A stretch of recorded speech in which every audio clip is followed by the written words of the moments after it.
Good day guys.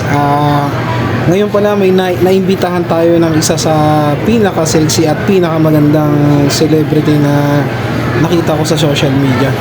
Na-receive ko lang yung email niya, then ito, pagkabasa ko, agad-agad akong lumarga. Wala nang ligo-ligo eh.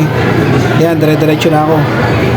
Balitong na to, isa sa basta sinasabi ko sa inyo. Sobrang ganda. Kaya ito nga, wala na akong wala na akong preno niyan, basta pupuntahan ko siya. Hintay mo ako diyan, malapit na ako. Bali pala ang sabi niya lang pala is hindi ko talaga siya totally makikita, bali through video call kami makikita. Sigurado ako kilala niyo rin siya.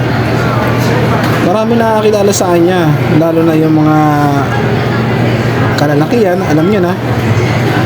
So ito nga, malapit na ako. Madaling araw pa lang, lumarga na ako.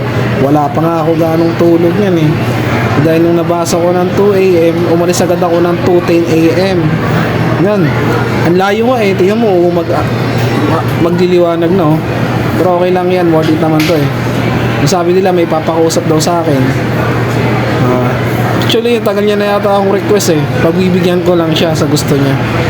So okay na to kahit sa video lang.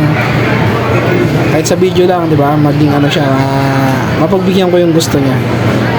So yun guys, malapit na tayo. Konti na lang. Bali, mga 3 kanto na lang to. After nun, punta na ako sa bahay ng kakilala niya. Then doon ko na siya kakausapin.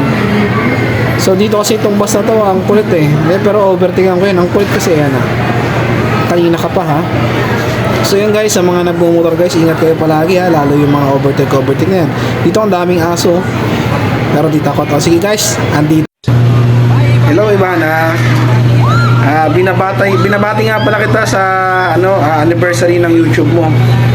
At sana maging success ka pa lalo sa mga darating na mga vlogs mo. Annyeonghaseyo. Balita ko, crush mo daw ako happy anniversary sa YouTube mo.